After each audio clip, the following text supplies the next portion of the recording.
ಗೋವಾದಲ್ಲಿ ಅಗ್ನಿ ದುರಂತ ಆಗಿತ್ತು. ನೈಟ್ ಕ್ಲಬ್ ಧಗಧಗನೆ ಹೊತ್ತಿ ಉರಿದಿತ್ತು. ರಾತ್ರಿ 12 ಗಂಟೆಯ ಸಂದರ್ಭದಲ್ಲಿ ಆಗಿತ್ತು ಒಂದು ಶಾರ್ಟ್ ಸರ್ಕ್ಯೂಟ್ನಿಂದ. ಈ ಗೋವಾದ ನೈಟ್ ಕ್ಲಬ್ನಲ್ಲಿ ಆದಂಥ ಅಗ್ನಿ ದುರಂತಕ್ಕೆ ಸಂಬಂಧಪಟ್ಟಂತ ಈಗಂತ ಬರ್ತಾ ಇರುವಂಥ ಮಾಹಿತಿ, ಬೆಂಗಳೂರಿನ ಥಣಿಸಂದ್ರದ ಇಶಾಕ್ ಈ ಬೆಂಕಿಗೆ ಆಹುತಿಯಾಗಿರೋದು. ಮೊಬೈಲ್ ತರಲು ಹೋಗಿ ಬೆಂಕಿಗೆ ಆಹುತಿಯಾಗಿದ್ದು ಇಶಾಕ್ ಅಂತೆ.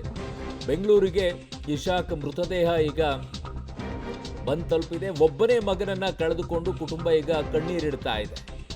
ಗೋವಾದ ನೈಟ್ ಕ್ಲಬ್ನಲ್ಲಿ ಅಗ್ನಿ ದುರಂತ. ಮೊಬೈಲ್ ತರಕ್ಕೆ ಹೋಗಿ ಇದರಲ್ಲಿ ಸಿಕ್ಕಾಕೊಂಡಂತೆ. Very sad. ಒಬ್ಬನೇ ಮಗ ಅಂತೆ. ಸೊ ಈಗ ಈ ಪರಿಸ್ಥಿತಿಯನ್ನು ಕುಟುಂಬ ಹೇಗೆ ಸಹಿಸಿಕೊಳ್ಳುತ್ತೋ ಗೊತ್ತಿಲ್ಲ. ನೋಡಿ, ಈ ದೃಶ್ಯಗಳನ್ನೇ ನೀವು ನೋಡ್ಬೋದು. ಇದೇ ಮೊದಲನೇದಾಗಿ ಬೆಂಕಿ ಕಾಣಿಸಿಕೊಂಡಿತ್ತು. ಅದಾದ ನಂತರ ಎಚ್ಚೆತ್ಕೊಂಡು ಎಲ್ಲರೂ ಕೂಡ ಅಲ್ಲಿಂದ ತೆರಳೋಕ್ಕೆ ಶುರು ಮಾಡಿದ್ರು. ಬಟ್ ಇಶಾಕ್ ಮಾತ್ರ ಮೊಬೈಲ್ ತೊಗೊಂಡು ಬರೋಕ್ಕೆ ಹೋಗ್ಬಿಟ್ಟು ಆಮೇಲೆ ಸಿಕ್ಕಾಕೊಂಡು ಸಾವನ್ನಪ್ಪಿದ್ದಂತೆ. ಈಗ ಮೃತದೇಹ ಈಗ ಅವರ ಮನೆಗೆ ಬಂದಿದೆ. ಕುಟುಂಬಸ್ಥರೆಲ್ಲ ಈಗ ಕಣ್ಣೀರಿಡ್ತಾ ಇದ್ದಾರೆ. ನನ್ನ ಸಹೋದ್ಯೋಗಿ ಈಗ ಪ್ರಕಾಶ್ ಡಿ ರಾಂಪುರ್ ನನ್ನ ಸಂಪರ್ಕಕ್ಕೆ ಸಿಗ್ತಾ ಇದ್ದಾರೆ. ಪ್ರಕಾಶ್, ನಿಜಕ್ಕೂ ಕೂಡ ಒಂದು ರೀತಿಯಾದಂತಹ ದುಃಖಕರ ಸಂಗತಿನೇ. ಒಬ್ಬನೇ ಮಗ, ಅದರಲ್ಲೂ ಕೂಡ ಕುಟುಂಬ ಕಳ್ಕೊಂಡಿದೆ ಅಂತಂದಾಗ ಇನ್ನೊಂದು ರೀತಿಯಾದಂಥ ಸಂಕಟ ಆಗುತ್ತೆ. ಮೊಬೈಲಿಗೋಸ್ಕರ ಅವನು ಹೋಗಿದ್ದ ಅನ್ನುವಂಥದ್ದು ಮತ್ತೊಂದು ರೀತಿಯಾದಂತಹ ದುರಂತ ಅಂತ ಅನಿಸ್ಬಿಡುತ್ತೆ. ಇದು ಏನು ಡೀಟೇಲ್ ಸಿಗ್ತಾ ಇದೆ?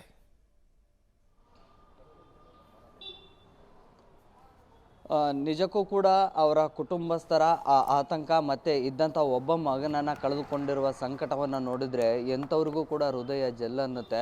ಸೊ ಈಗಾಗಲೇ ಮೃತದೇಹವನ್ನು ಅವರ ನಿವಾಸಕ್ಕೆ ತೆಗೆದುಕೊಂಡು ಬಂದಿದ್ದಾರೆ. ಈಗ ಒಂದಿಷ್ಟು ಪೂಜಾ ವಿಧಾನಗಳನ್ನು ನೆರವೇರಿಸಿದ ಬಳಿಕ, ಅದಾದ ಬಳಿಕ ಮತ್ತೆ ಈ ದಫನ್ ಮಾಡುವಂಥ ಒಂದಿಷ್ಟು ಪ್ರಕ್ರಿಯೆಗಳು ಕೂಡ ಆರಂಭ ಆಗುತ್ತೆ. ಈಗಾಗಲೇ ಅವರ ಸಂಬಂಧಿಕರು ಅವರೆಲ್ಲರೂ ಕೂಡ ಇಲ್ಲೇ ಜಮಾವಣೆ ಆಗಿದ್ದಾರೆ, ಇಲ್ಲೇ ಸೇರಿದ್ದಾರೆ. ಸೊ ಒಂದು 4 ಗಂಟೆ ವೇಳೆಗೆ ಈ ದಫನ್ ಆಗುವಂಥ ಕೆಲಸ ಕೂಡ ಆಗುತ್ತೆ.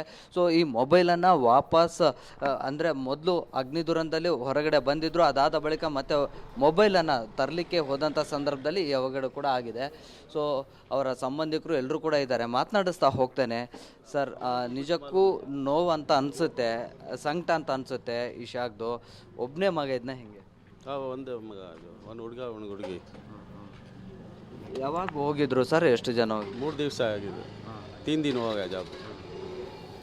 ಈಗ ಇಶಾಕ್ ಕಾಕ ಜೊತೆ ಇದ್ದಂಥ ಸ್ನೇಹಿತರು ಅವರು ಇಲ್ಲಿ ಬಂದಿದ್ದಾರಾ ಸರ್?